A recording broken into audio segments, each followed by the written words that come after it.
Naramdaman ko ang haplos ng marahas na hangin sa aking balat dala na malakas sa bugso ng ulan. Naririnig ang yapak ng mga paa tungo sa direksyon kung saan po pwedeng makisilong sa malakas sa ulang pansamantalang binabasa ang sementadong daan. Ang pagyakap na malamig na hangin sa aking basang damit. Ngunit ang lahat ng to hindi ko alintana dahil pinagmamasdan ko ang dalawang kulay tsokolate mga matang nakatitig sa akin. Napansin ko, nangunot ang kanyang noo.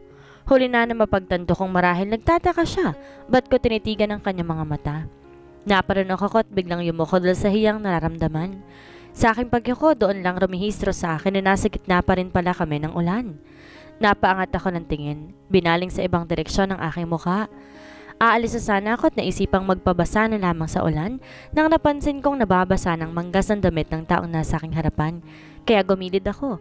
Napansin ko rin ang paggalaw ng kanyang isang braso kung saan hawak niya ang payong senyales sa sinundan niya ang paggalaw ko. Don't move, mababasa ka. Natigilan ako sa narinig ko at di nakapagsalita. Ikaw ang nababasa eh. Nakayokong saad ko. Narinig ko naman ang pagtikhim niya kaya nagangat ako ng tingin dito at sumalubong sa akin na nakangiti niyang mga labi. It's okay, wag lang ikaw ang mabasa. Hindi ko napigilan ang pagsalubong ng aking mga kilay sa aking narinig. Ang feeling close naman yata ng lalaking to. Magsasalita na sana ako muli nang unahan niya ako sa pagsasalita. Why are you crying? Natigilan ako sa tanong niya at di nakasagot kaagad. Nakita niya ba? Nakita niya bang umiiyak ako kanina? Bakit feeling close ka?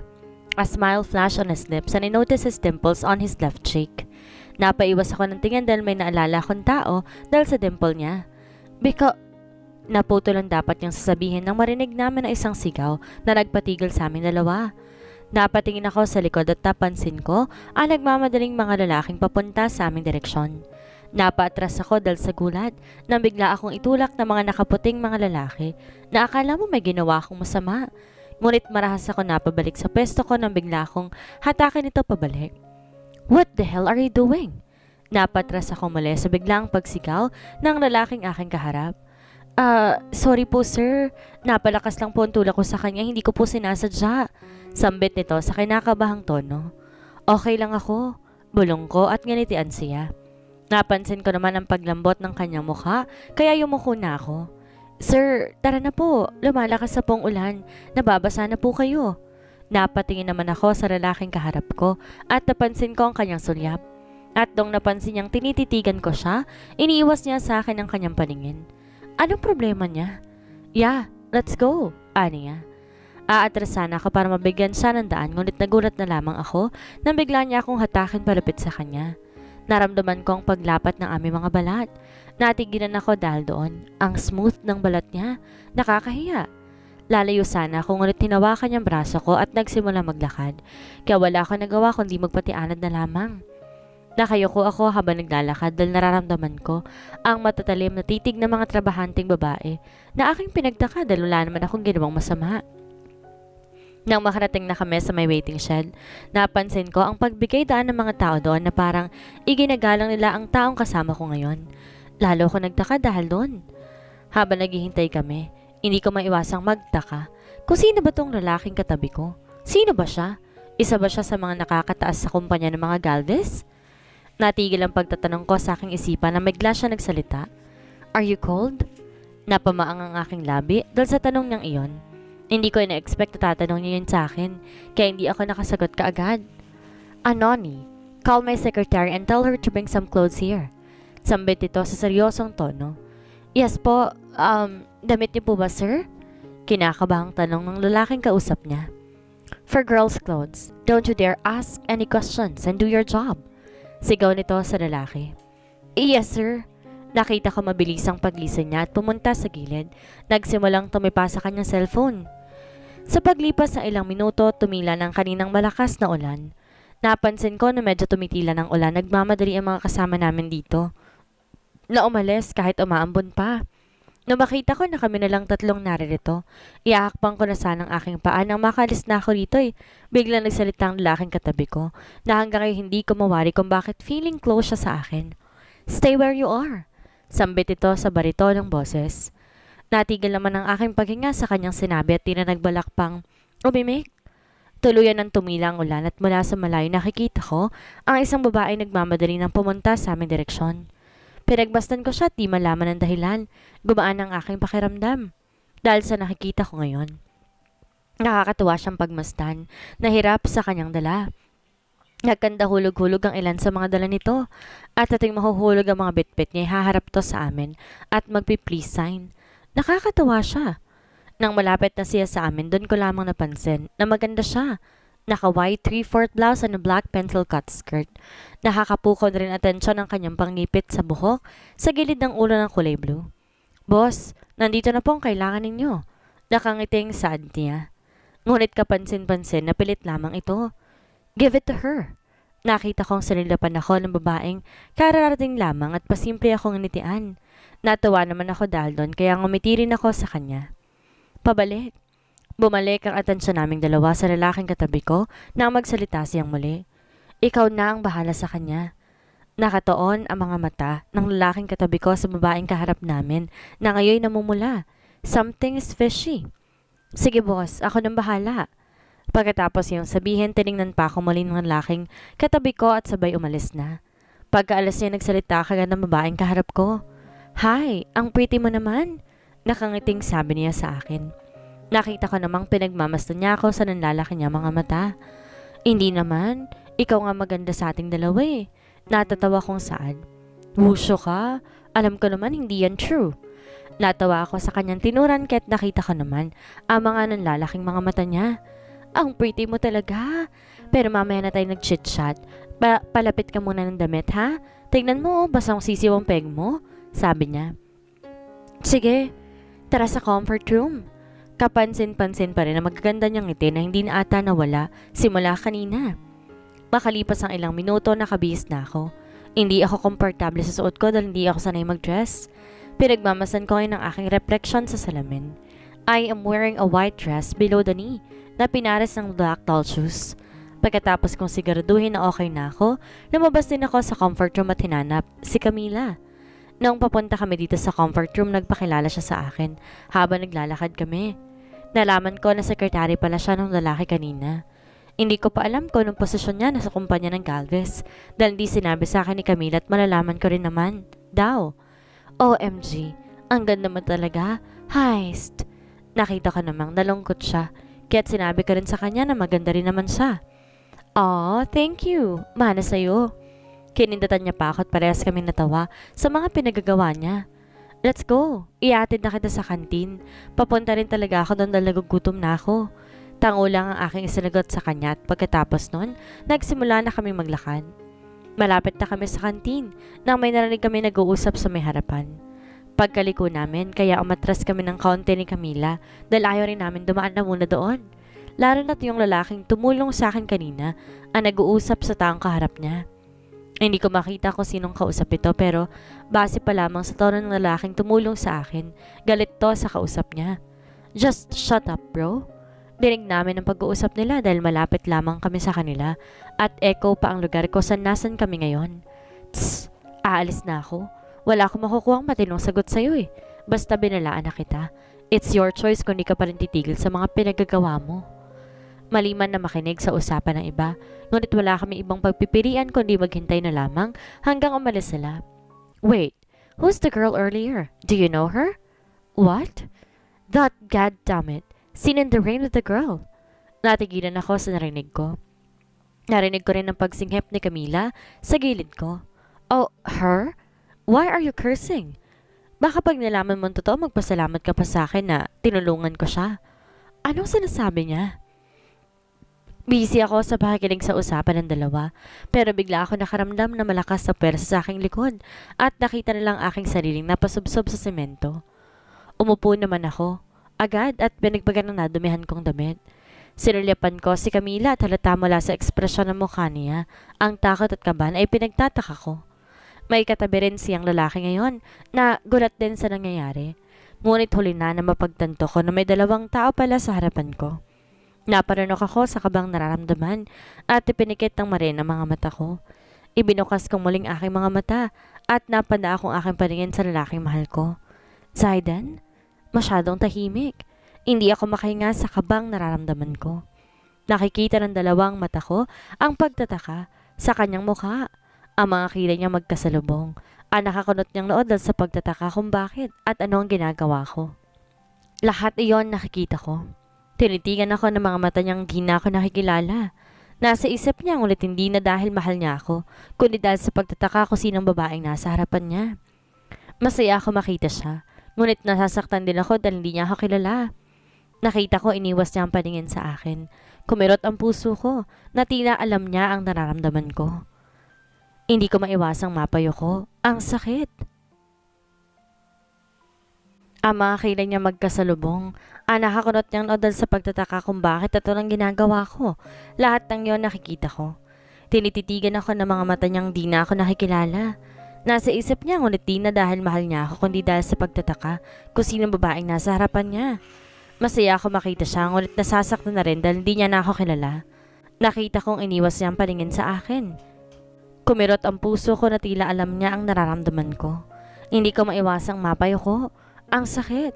Sa bawat minuto nasa isang lugar kami, nakakapanghina ang bawat galaw niya. Ngunit bago ko yumukoy napansin kong nagmamadaling lumapit ang lalaking tumulong sa akin kanina. Mabuti pa siya. Sinulipan ko si Zaidan at napansin kong pagkurot ng noon niya. Hey, are you okay? Mahihimikan sa boses ng lalaking kaharap ko ang pag-aalala. Let me help you. Di ako nakasagot at tinayaan ko na lamang siyang itayo ako sa aking pagkakaupo. You are too kind to help someone you don't even know. Zachary Jonas? Natigilan ako. Ganon din ang lalaking tumutulong sa akin. Zachary Jonas? So yun palang pangalan niya. Napaayos ako ng tindig sa sinabi ni Zaidan. Hindi ko kinakayang seryosong tingin ng katabi ko habang tinititigan ako kaya't napayuko ako. Thank you po. Sambit ko. Kahit naunahan ako ng kaba. Don't mind him. Bulong nito at halata rin sa boses nito ang inis. Napansin kong pagningon ni Zachary sa direksyon ni na Camila at napansin kong nataranta ito at mabilis kaming nilapitan. Are you okay, Eleanor? Halata ang kaba sa boses nito. Tinignan ko naman siya at ginitian. Okay lang ako, salamat. Aniya sa kanya at nakita ko naman na napahinga siya ng malawag. Siya kasi ginulat ako. Saad ni Camila at bigla. Itinurong lalaki ngayon ng lalaki ang mga mata dahil sa gulat. Ala, sorry na. Sabi ng lalaki sa kinakabahang tono. Nanlalaki rin ang mga mata nito at kinukutkot ang mga kuko niya habang diretso nakatingin kay Zachary. What a nonsense conversation. Dinig kong bulong ni Zaidan. Napaangat tuloy ako ng tingin at tinignan siya. Nakataas ang kilay nito habang nakangisi na nakakaloko. Will you stop, Zaidan? Parehas kami nagulat ni Camila. Base pa lang sa pag-igtad nito sa sigaw ni Zachary. Mind your own business, Zaidan, will you? If you don't want to help, then get the hell out of here. Why are you so mad, brother? Who's that girl? You toy? Natigilan ako sa narinig ko. Ano nangyari, Zaidan? Nasaan ang dating Zaidan ko na mahal ako? Susugod na sana si Zachary sa direksyon ni Zaidan, ngunit hindi ko siya hinayaan. At tinawakan ko ang braso ni Zachary at nagsasumamo ko siyang tinignan na wag na lamang pansinin ang sinabi nito. Napabuntong hininga na lamang siya, ngunit talata pa rin ang inis sa mukha niya. Mauuna na kami, sir. Pasensya sa abala. Nakayo kong sabi ko at binitiwan ang braso nito. Nagsimula na ako maglakad at napansin ko, sinundan kaagad ako ni Camila. Ngunit hindi pa ako nakakalay, natigilan naman ako sa narinig mula kay Zaidan. You're acting like you know that woman, even though you just met her earlier. How desperate. Pagkatapos ko marinig ito'y bigla, tumahimik ang paligid. Kung alam ko lang ang totoo, baka hindi na ako nagpoprotekta sa kanya ngayon. Anong ibig niyang sabihin? Hindi pa rin ako makapaniwala sa mga nangyayari. Hysteria ang sigaw ni Camila. Nandito na kami ngayon sa may labas ng backdoor ng kusina. Ngayon ko lang nakita ang ganun si Sir Zachary. Sure ka talaga hindi mo siya kilala? Talong nito sa akin na kinailing ko kaagad. Ngayon ko nga lang nakilala yung boss mo eh. Nagulat din ako ba't ganun ang reaksyon niya. Naguguluhan kong saan. Hindi ko rin mawari bakit tinutulungan niya ako. Sa pagkakaalala ko naman di ko pa siya nakikilala. Sure ka ba talaga na hindi ka kilala ni Sir? Narinig ko may sinabi siya kanina bago tayo umalis eh. Napansin ko namang napahawak pa siya sa baba niya at nakakunot ang noo habang nag-iisip. Aha! Nagulat ako sa biglaan niyang pagsigaw kaya napatingin ako sa kanya at muntik ng matadal sa reaksyon ng mukha niya. Nakatakip ang isang kamay sa kanyang bibig at nanlalaki ang mga mata. Bakit? Alam mo friend, wag na lang natin isipin yon. Nakalimutan ko na talaga eh. Napailing na lang ako sa kakulitan niya. Sige, tara na. Pagkatapos ko sa usapan dahil naalala ko may trabaho pa pala ako at kanina pa ako wala roon. First day ko pa lang sa trabaho at ang dami na nangyayari. Okay, let's go na. Pagkapasok namin napansin kong pagtataka sa mukha ng kasamahan ko. Sinulyapan ko naman ang aking relo at napansing 2:00 na pala ng hapon. Eleanor, okay ka lang ba? Nilapitan naman ako ni Alice at napansin ko ang pag-aalala sa mukha niya. Ha? Okay lang. Bakit? Nabalitaan kasi namin pinagalitan ka raw ni Sir Zayden. What? Who said that? Singit ni Camila. Kanino naman nila nabalitaan yon? Last time I checked, hindi siya pinagagalitan ni Sir Zayden. Napansin ko naman ang pag-awang ng labi ni Alice. Malahin ay sa gulat. Kaya kung sino man na nagbalita sa'yo noon, pakisabi, fake news siya. Napansin kong natigilan si Alice at kapansin-pansin din ang pagsalubong ng kilay nito na ay pinagtaka ko. Pero si naputo lang dapat sasabihin nito na may marinig kaming ingay sa may kusina kaya natigilan kami at parehas na napatingin ko saan galing ang ingay. Napansin namin na may nahulog palang kawali. Excuse me? Pagka-raay sabi ni Alice at mabilis tumungo sa pinanggalingan ng ingay. Sino naman kayang impact tita? Nagkalat ng chismis sa pinagalitan ka ni Sir Zayden kahit hindi naman. Bye guys, ingat sa pag-uwi. 6:00 na ng gabi at tapos na ang trabaho namin.